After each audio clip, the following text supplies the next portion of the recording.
One day, a young man named Ethan was walking near his village.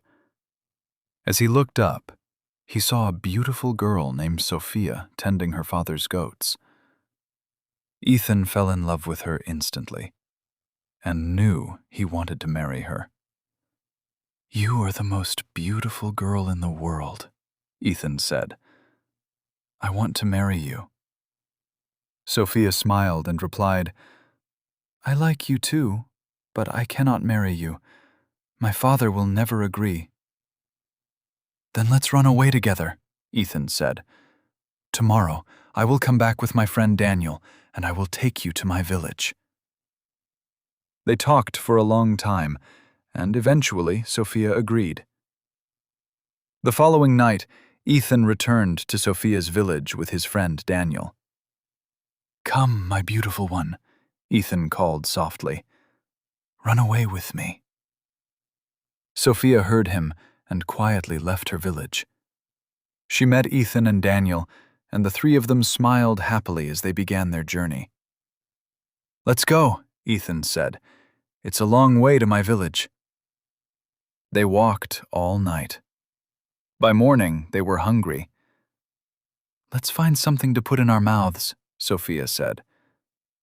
"How can we do that?" Ethan asked.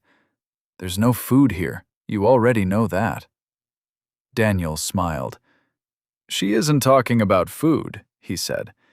"She means we should find some twigs to brush our teeth." Sophia smiled. "That's exactly what I meant," she replied. The three continued their journey. By midday, the sun was high in the sky, and everyone was tired. "Let's rest for a while," Sophia suggested. They sat beneath some trees. Sophia and Daniel removed their shoes, but Ethan kept his on. "Why don't you rest?" Sophia asked him. "I am resting," Ethan answered. Sophia thought to herself, how can he truly rest while still wearing his shoes? Daniel noticed her expression and spoke to his friend. "The young lady is looking at your shoes," he said.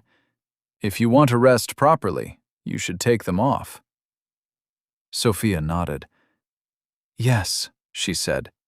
"You understand." After resting, they continued walking until they reached a village. The villagers were kind and invited them to share a meal. When they finished eating, Sophia said, "Some of the meat is still left. Let's get rid of it." "What do you mean?" Ethan asked. "The plate is empty.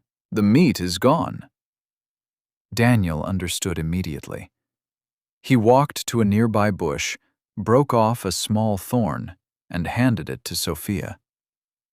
"Some meat is still stuck between our teeth," he explained. "She wants us to remove it." Ethan looked embarrassed. "Oh, I see. I didn't understand." Sophia smiled. "You never understand anything." As she spoke, her admiration for Daniel continued to grow. At last, evening arrived, and the three travelers reached the home of a sheikh who was ready to perform the marriage ceremony. The sheikh looked at Sophia and asked, "Are you ready to be married?" "Yes," she answered. Then he asked, "Do you wish to marry this young man?" To everyone's surprise, Sophia replied, "No." The sheikh raised his eyebrows. "Then whom do you wish to marry?" Sophia pointed to Daniel. "I want to marry his friend." And so, Sophia and Daniel were married. Poor Ethan could only shake his head. "I made a terrible mistake," he said. "I chose the wrong friend to bring with me." Then he added, "If I ever run away with another bride from her father's house, I will choose my companion much more carefully. I will make sure he is poorer, less handsome, and less clever than I am."